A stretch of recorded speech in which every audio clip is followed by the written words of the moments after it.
Sheet, motherfucker. Hello again, everybody, and welcome back to Rap Sheet. I'm Mike Check Croshaw. With me, as always, my partner, the man of 1,000 nicknames, Jamal Eagle's Nest Fishburne. Jamal, how are we doing today? I'm doing well, Mike Check. How are you doing today? I'm doing great. We are live here from the back corner alley of the Island Cafe, where something big is going down on the 5th. Jamal? Battle rap can happen anywhere, and March 5th, it will happen right here, Washington, D.C., District 9. The biggest thing that's happened to mankind since Fat Man and Little Boy. Absolutely. You know, a lot of things are going to happen in the Island Cafe, but things may just happen right here. It's a stupid huge card that's going to happen on the 5th, and why don't we just go ahead and check out that huge card. So let's take a look at this District 9 card. Jamal, what are your thoughts on this criminally large card? Well, there's a lot of people. I'll go ahead and admit that. You're going to be waiting for a while, so I recommend packing a lunch, maybe breaking out a campfire if you got some kindling. Well, it's going to be 6 hours of battle rap. Jamal, of this 6 hours, what's going to be something that's not quite a main event that you're still interested to see? Because Royal Rumble is not an option, I'm rolling with Rio versus Sinister. Rio is an up-and-coming kid, really excited to see him do his thing. Yeah, it's a shame about the Royal Rumble being illegal after the 1992 fiasco in Florida. Something needed to change. Yeah, well, what can you do? There's a huge main event happening at District 9, Jamal. T2 Good versus Lund. This one's going to be a slobber knocker. These guys are savages, absolute monsters. It's like watching Godzilla fight against Roseanne Barr. You better be damn sure the city is going to get leveled. Yeah, absolutely. This one is going to be like Michael Richards against his own career. Something, somewhere, is going to be broken beyond all repair. Now, Lund, to start with, has military training. You gotta watch out for this guy. He has his own satellite in case he wants to call in airstrikes. Yeah, absolutely. He also has a working relationship with many people who work at Aeropostale, making his crew run really deep. Now, let's take a look at some highlights. Homie, why are you with her? You done walked in on her so many times with dick in her mouth, dudes chilling, feet kicked up on the crib in your couch. You open the door like, honey, Wait a second. Why is there another dick in this house? And Lund comes out of nowhere with the crushing infidelity references. I bet the other guy's girlfriend actually does have a lot of jizz on her lips. She sucked 37 cocks before they started going out. Holding hands with overweight hoes, boosting their ego like, baby, you're beautiful. She's like, yeah, that's cool, but where we going to eat though? Now he points out his opponent's tendency to boost the confidence of overweight women. I can't see how this is a bad thing, however, he turned it into a negative. Big girls do in fact need love too. Shit, I'm just waiting on R. Kelly here to come out of the closet, pull back the top of the covers like, oh my god, a rubber! Always remember, safe sex is paramount when dealing with the kind of skanks that his opponent shacks up with. And notice, he did say rubber 3 times. That's because Lund's smart enough to triple bag the groceries. You like to say that you clutch gas, and if we shootin', you gon' bust back. But that doesn't change the fact that your nose look like you should've came with black frames and a fake mustache. Devastating.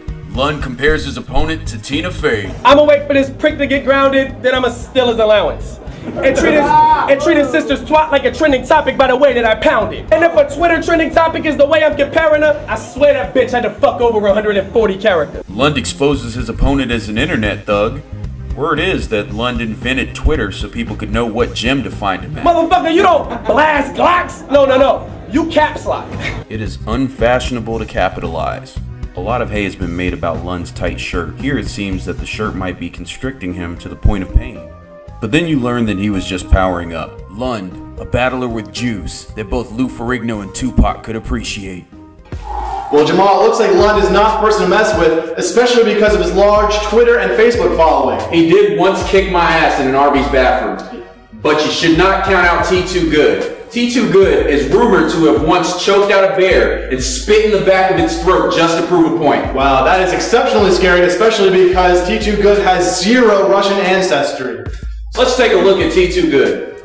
Who here can name me one reason why he's that dude? No. Damn.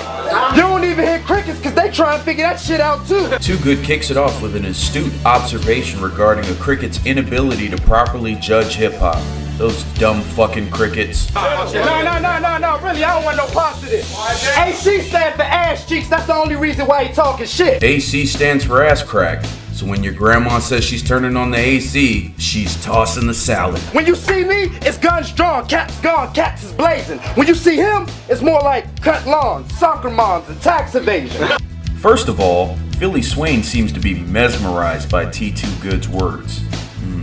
Secondly, While I do enjoy a soccer mom every now and again, I do have to admit, Wesley Snipes is probably getting the shit raked out of him in prison. After all, the only thing worse than a child molester is someone who doesn't pay their taxes. This bitch got vaginitis swimming deep in his pores. Even as the doctor was pulling him out as he was being born, they caught this fag suckling his umbilical cord. My first son did that when he was born. I figured a little foster care would fix him. This fag could touch pussy like, ew, yucky B. They go into a boy's locker room like, ooh, lucky me. Irony. His opponent runs from the vag much like his hairline runs from his face. By the power of Grayskull. You get locked by the cops because they caught you trying to hold the pound, take this bitch to jail, and this fag don't even drop the soap. He throw it down. What Too Good is describing there is the Wesley Snipes maneuver referenced earlier. Too Good almost got tears out of his opponent. So to celebrate, Bow! Aromatherapy. Too Good, team captain of the DMV and aromatherapy connoisseur. Wow, Jamal, his opponent got shellacked. I haven't seen him beat that bad since SoulCon did it to him a few years ago. You know, AC had to expect that going in because T2 Good, as my mama would say, will whoop your ass. Yeah, well that made him posterized here on the rap sheet, having a performance like that. Let's talk about the co-main event. Destro Dollar versus PG Skillet. This one's going to be interesting. This is also going to be a very big battle. Two powerhouses coming down to crash upon all of us like manna falling from the sky. Yeah, it's going to be crazy. Let's check out some highlights. I come with you, B, with your niggas, pop it off, pistol whip your mans to make you strip to your socks and drawers. Punch your bitch, stomach get kicked like a soccer ball, then drag you up and down this bitch. I'm about to mop the floor.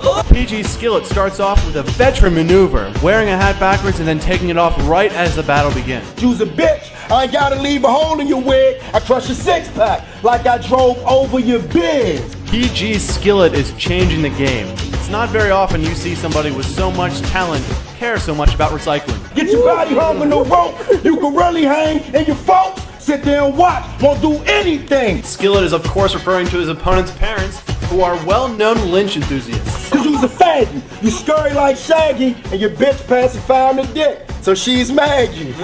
Skillet slips up a little bit here, going a little bit of a childlike route, saying faggy instead of faggot and making a Simpsons reference. Not sure if this is going to be able to hold up in the main event. I stuffed that big bitch with you in the back of something. Y'all gonna make me shoot dice like craps or something. PG Skillet threatens to shoot his opponent Dice, which normally would have been a good line, except he used the same line against his past opponents Pool and Skeet. Even though he recycles, PG Skillet is not afraid to threaten to kick a pregnant woman.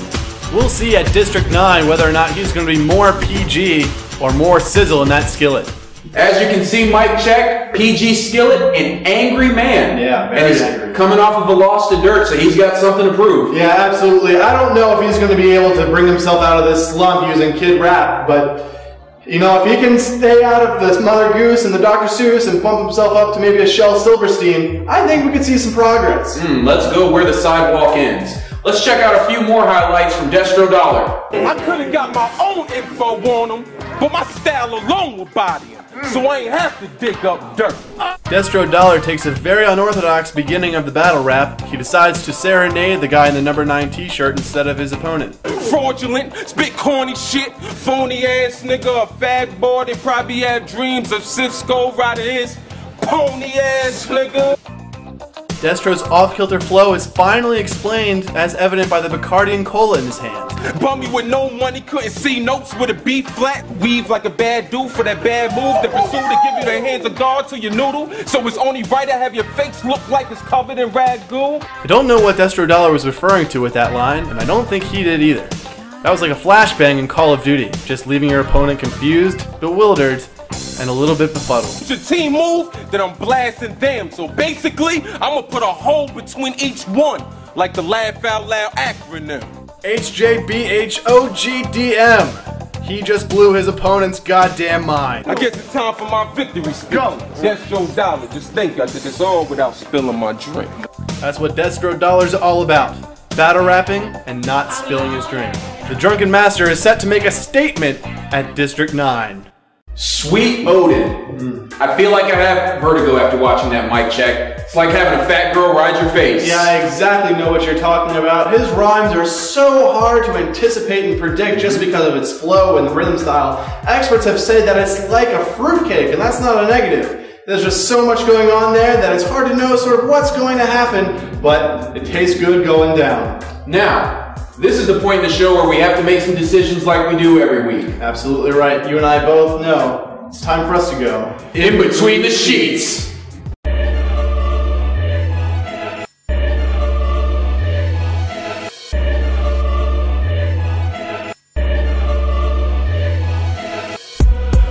Rap sheet, motherfucker.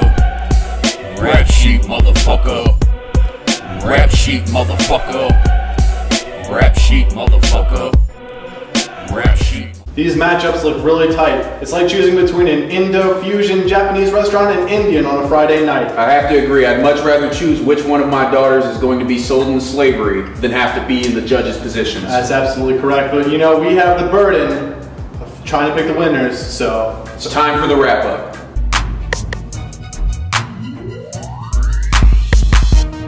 So now it's time for the wrap up, Jamal. I hate to do this to you, but it's Lund versus T2 Good, Jamal. Who you got? You backed me into a corner, I'm going with Lund. I'm fairly certain he's going to show up in a ghillie suit, driving an all-purpose vehicle or maybe a tank. Shit's going to get dangerous. Yeah, well, I think T2 Good could be ready for it. He has a name that reminds me of a Terminator movie, and that always puts me in a good place psychologically. Plus, I hear that he plays a lot of Black Ops, so I don't think a ghillie suit and an all-purpose vehicle will be a problem for T2 Good. I see T2 Good taking this one. Well played. With the co-main event, PG Skillet versus Destro Dollar, tell me who you got. I've got to go with the drunken master, Destro Dollar. You know, there's a strong possibility that he's going to get arrested for being drunk in public, and that could very well win him the battle. You know, I'm going the other way on this. I think Destro Dollar is one shot away from a Girls Gone Wild video. I'm rolling with PG Skillet. The truth is, PG Skillet single-handedly ended NASA's space program and John Edwards' marriage. I'm rolling with him. Yeah, well, a few of us didn't think that those things would be around for much longer, but those are good credentials for him to have. Well, that about wraps it up here from us at the Rap Sheet. Jamal, any thoughts on the upcoming event? If you don't believe in God, this will make you a believer, and if you do, your whole world's going to come tumbling around you. Prepare to be an atheist. Yeah, anything that you believe is just going to be changed forever. Friends are going to leave you. Parents are going to disown you. It's going to be a good time. Once again from Rap Sheet, I'm Mike Chet Croshaw. And I am Jamal Eagles Nest Fishburne. And we're going to see you at the battles. Rap sheet, motherfucker. Rap sheet, motherfucker. Rap sheet, motherfucker. Rap sheet, motherfucker.